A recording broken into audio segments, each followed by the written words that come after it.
Shalom teman-teman, sebentar lagi ibadah akan dimulai. Kita sama-sama siapkan hati kita untuk ibadah hari ini. Happy Sunday, God bless you, bye-bye. Suatu ketika, ada berita mengenai harta berharga yang hanya bisa ditemukan saat sudah melalui 4 rintangan. Karena berpikir akan mendapat harta yang banyak, Vinka pun memutuskan untuk mengikuti petualangan ini dan memulai perjalanannya. Akankah Vinka berhasil menemukan harta berharga ini? Yuk adik-adik ikuti ceritanya ya. Halo teman-teman, perkenalkan nama aku Vinka, si petualang yang akan memulai perjalanan untuk mencari harta yang berharga. Tapi sebelum kita memulai perjalanan, jangan lupa like, share, dan subscribe ya. Vinka tunggu.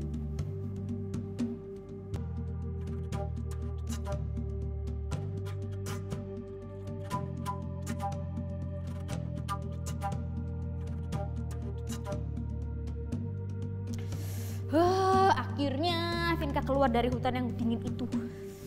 Terima kasih ya Tuhan, ini semua berkat penyertaan-Mu dan pertolongan-Mu. Allah itu emang baik. Allah itu baik, Allah itu baik, Allah itu baik, Ia baik bagiku. God is so good, God is so good, God is so good, is so good to me. Selamat Vinka, kamu sudah sampai di bagian akhir dari petualanganmu. Semoga kamu tetap semangat ya sampai akhir. Wah, terima kasih ya Tuhan. Akhirnya Vinka bisa melewati perjalanan ini. Akhirnya ini adalah akhir petualangan dari Vinka. Yes, yes, yes, yes, yes. Vinka, kok kalian ada di sini teman-teman? Kita di sini untuk mengantar kamu dan menemani kamu ke depan gerbang gunung. Betul banget. Karena kamu sudah bantu kita membantu kamu. Iya Vinka, karena kebaikan hati kamu, kita di sini hari ini mau sama-sama nganterin kamu ke bawah gunung, gerbang Peak of Protection. Hari ini ku rasa bahagia berkumpul bersama saudara seiman.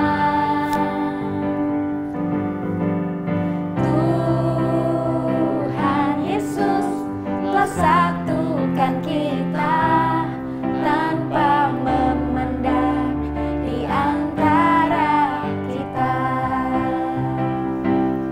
Bergandengan tangan dalam kasih, dalam satu hati, berjalan dalam terang kasih Tuhan. Kau sahabatku, kau saudaraku, tiada yang dapat memisahkan kita. Kau sahabatku, kau saudaraku, tiada yang dapat memisahkan kita. Shalom adik-adik, hari ini kita akan mendengarkan cerita firman Tuhan mengenai Ratu Esther. Yuk sama-sama kita dengarkan ceritanya bersama-sama.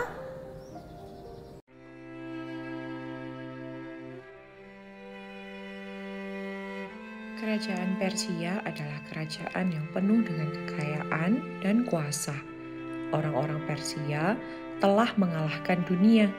Mereka mengalahkan Israel dan mengambil banyak anak-anak Tuhan yang hidup sebagai orang asing ke Persia.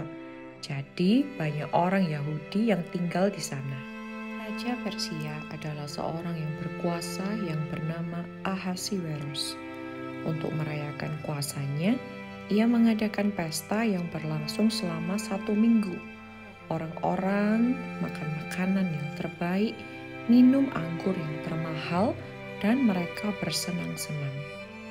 Di tengah pestanya, Raja Ahasiweros memanggil istrinya yang sangat cantik yang bernama Ratu Wasti. Raja memanggil ratu karena ingin menunjukkan betapa cantik ratunya itu. Maka hamba-hamba raja pergi menemui Ratu Wasti. Namun, Ratu Wasti tidak mau dipermalukan dengan dipamerkan kepada pesta yang penuh dengan orang yang mabuk. Lalu, Ratu Wasti melakukan satu hal yang tidak pernah dilakukan siapapun sebelumnya. Ia menolak untuk menuruti titah raja. Tidak ada satupun orang yang berani untuk menolak raja. Ketika raja mendengar ini, raja begitu murka, berani-beraninya menolak raja. Ini akan menjadi contoh bagi semua istri di negeri ini untuk melawan suami mereka. Raja harus menghentikan sikap seperti ini. Lalu raja bertanya kepada orang-orang bijaksana, orang yang ahli hukum dan ahli undang-undang. Kemudian mengikuti saran-saran dari mereka, Raja Ahasiweros melepaskan mahkota dari Wasti dan memberikan kedudukannya sebagai ratu kepada orang lain dan mengusirnya dari kerajaan. Ketika akhirnya amarah raja mereda, ia mengingat Wasti dan merindukannya. Ketika penasihat-penasihatnya melihat hal ini, mereka merencanakan sesuatu. Mereka menyampaikan agar raja mengumpulkan orang-orang, agar dikumpulkan semua wanita yang muda, yang cantik, yang ada di dalam kerajaan ini, agar bisa dijadikan seorang ratu. Raja menyukai rencana ini dan segera saja berita tersebar di seluruh negeri. Di seluruh kerajaan, wanita-wanita muda yang cantik dibawa pergi. Dan setelah berhari-hari diberikan perawatan kecantikan, mereka dibawa kepada raja. Salah satu dari gadis cantik itu adalah Esther. Esther hidup bersama pamannya yang bernama Mordekai. Esther sangat cantik dan Esther adalah orang Yahudi. Dari seluruh wanita yang ditemui oleh raja, raja memutuskan bahwa Esther adalah yang paling cantik. Raja akhirnya memilih Esther menjadi istrinya. Esther seorang Yahudi, sekarang adalah Ratu Persia. Esther sangat bijaksana dan ia merahasiakan identitasnya sebagai orang Yahudi karena ada beberapa orang di sana yang membenci orang Yahudi. Raja Ahasiweros memiliki seorang pegawai yang kedudukannya paling tinggi. Namanya adalah Haman. Haman adalah orang yang jahat yang membenci orang Yahudi. Suatu hari, Haman datang kepada raja dan memberitahu rencana yang terdengar seperti seolah-olah ia mau melindungi kerajaan dari musuh. Namun rencana sesungguhnya adalah membunuh semua orang Yahudi di kerajaan Persia. Haman tahu ketika rencana ini ditandatangani oleh raja, maka titah ini tidak bisa dibatalkan. Raja mempercayai Haman dan menyerahkan cincin materai dari jarinya dan memeteraikan titah ini. Karena Ratu Esther menyembunyikan bahwa dirinya seorang Yahudi, Haman tidak tahu bahwa ia juga akan membunuh kaum dari Ratu Esther. Ketika paman Esther Mordekai mendengar hukum baru yang mengerikan ini, ia merasa sangat sedih. Ia dan seluruh orang Yahudi di kerajaan Persia merobek pakaian mereka dan memakai abu di kepala dan semua mereka berkabung. Namun Tuhan tahu segala sesuatu dan Tuhan menolong Mordekai untuk merencanakan sesuatu. Meskipun hukum yang baru tidak bisa diganti, namun ratu adalah orang Yahudi dan raja tidak akan membiarkan istrinya dibunuh.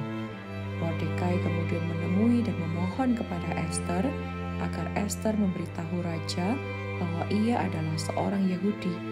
Namun Esther takut karena tidak ada yang boleh muncul di depan raja tanpa diundang atau mereka akan dihukum mati. Esther meminta Mordekai dan seluruh orang Yahudi untuk berdoa dan berpuasa baginya. Sekalipun tahu Esther bisa saja mati, tapi ia memakai pakaian terbaiknya dan pergi menemui raja. Ketika raja melihat Esther, ia berkenan dan mengulurkan tongkat emas ke arah Ester. Ini adalah cara raja memberitahu bahwa Ester boleh mendekat. Tanya raja kepada Ester, "Apa maksudmu, hai Ratu Ester, dan apa keinginanmu? Sampai setengah kerajaan sekalipun akan diberikan kepadamu." Permintaan Ester sangat mudah, yaitu raja dan Haman pergi ke perjamuan yang diadakan olehnya. Ester akan menemukan cara untuk memberitahu raja tentang rencana jahat Haman. 2 kali Ester mengadakan perjamuan untuk raja dan Haman, dan akhirnya pada malam kedua, Ester mengatakan bahwa ia adalah seorang Yahudi dan menjelaskan kepada raja hukum baru yang disahkan bisa membunuhnya dan seluruh orang Yahudi. Waktu raja mendengar hal ini, raja sangat marah. Ia keluar ke taman kerajaan, dan ketika ia kembali, ia melihat Haman berlutut pada tempat tidur tempat Ester berbaring. Maka raja semakin marah kepada Haman. Kemudian penjaga-penjaga menarik Haman dan membawanya pergi. Raja kemudian memerintahkan untuk membunuh Haman. Namun sekalipun orang yang jahat ini sudah meninggal, rencana jahatnya sudah berjalan dan tidak ada yang bisa dilakukan oleh raja untuk menghentikannya. Meskipun tahu bahwa Ratu Ester bisa terbunuh, tapi sekali lagi Ratu Ester pergi menemui raja tanpa diundang. Ratu Ester kemudian menangis dan memohon kepada raja karena titah raja bisa membunuh orang Yahudi. Kemudian raja memberikan titah agar orang-orang Yahudi boleh melawan menggunakan senjata untuk melindungi diri sendiri apabila ada yang menyerang mereka. Maka pada saatnya tiba, orang Yahudi mengalahkan orang-orang yang membenci mereka. Orang Yahudi merayakan kemenangan ini dengan sebuah festival yang dirayakan setiap tahun, yaitu Festival Purim. Festival ini menjadi pengingat bahwa Tuhan selalu membela umat-Nya. Nah, adik-adik, baru saja kita sudah mendengarkan cerita tentang Ratu Ester ya adik-adik. Nama Tuhan Yesus tidak ada ditulis di kitab Ester, tetapi kehadirannya ada di Alkitab adik-adik.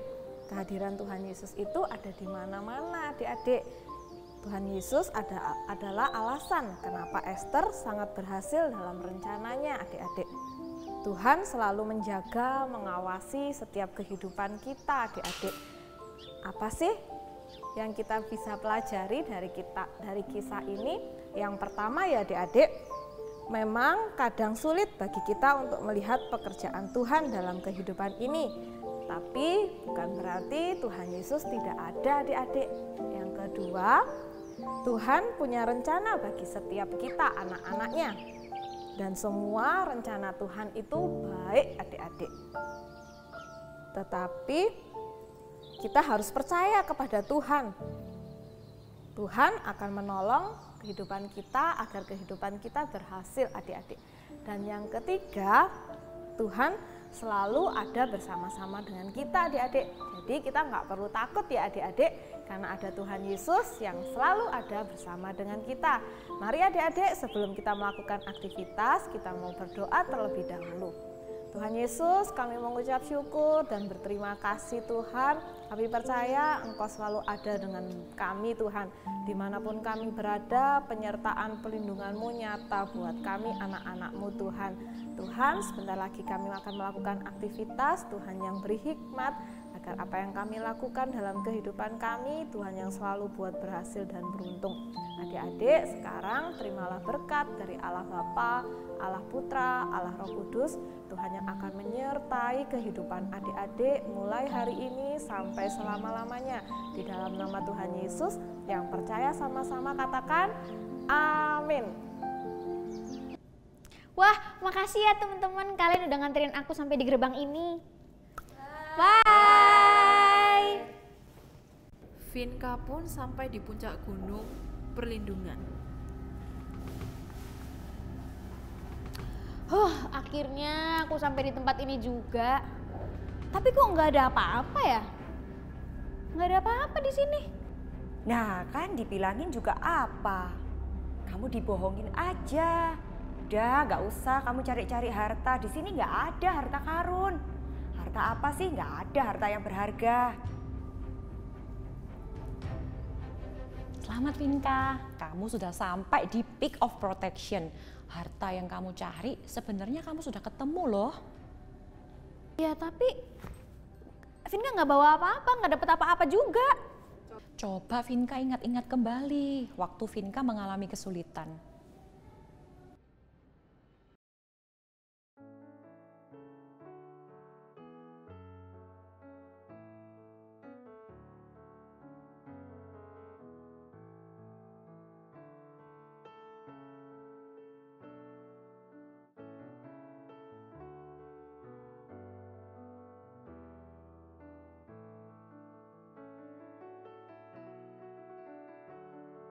Wah, Vinka sudah menemukan iman di dalam Tuhan Yesus. Sekarang Vinka tahu kan apa yang paling berharga di dalam dunia ini? ternyata selama ini yang Vinka dapetin itu pelajarannya banyak banget. Termasuk belajar di dalam diri Vinka ini ada imannya. Nah teman-teman, selalu andalkan Tuhan ya di dalam kondisi apapun. Semuanya harus andalkan Tuhan karena Tuhan yang melindungi kita dan menjaga kita selalu. Oke deh teman-teman, makasih ya udah nemenin Vinka di perjalanan hari ini. Semoga teman-teman juga dapat bertumbuh di dalam iman dan menjadi pahlawan iman. Dadah, God bless you.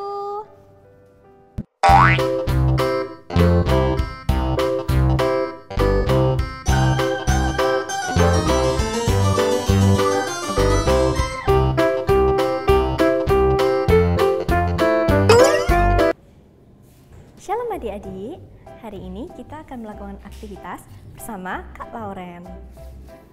Pertama-tama, adik-adik bisa siapkan satu kertas buffalo, pita, gunting, lem, pelubang kertas, dan hiasan untuk mahkota. Pertama-tama, adik-adik ambil kertas buffalo, lalu adik-adik bisa lipat seperti ini.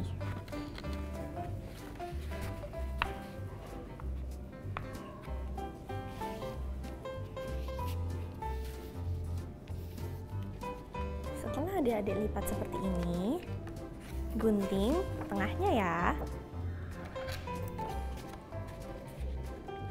Oh iya adik-adik, buat adik-adik yang masih belum bisa pakai gunting, jangan lupa minta tolong ke orang tua masing-masing ya.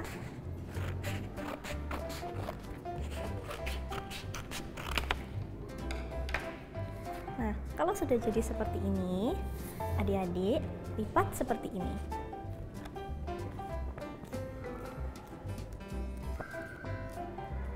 Lalu lipat lagi.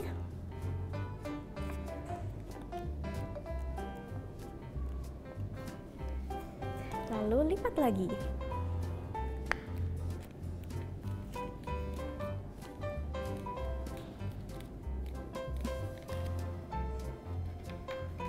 Lalu adik-adik siapkan spidol.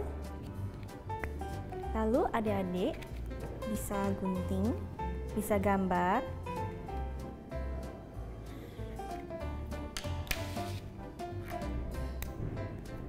Seperti ini. Setelah itu, adik-adik bisa gunting dan hasilnya akan menjadi seperti ini. Lalu adik-adik bisa buka, tada! Lalu adik-adik bisa ambil pelubang kertas.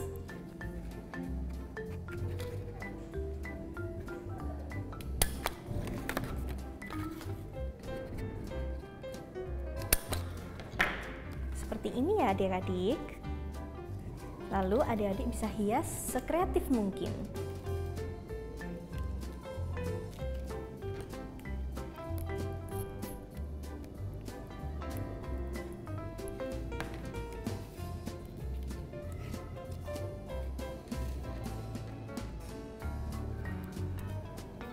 Lalu adik-adik bisa gunting pita secukupnya.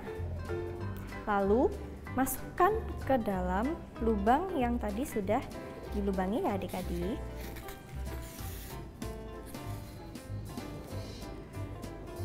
Setelah itu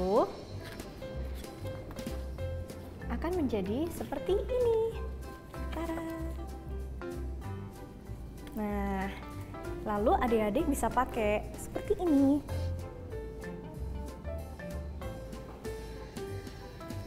Nah, gimana nih hasil karya kalian? Jangan lupa difoto lalu tag di IG kita GSJS Kids ya. See you. God bless you.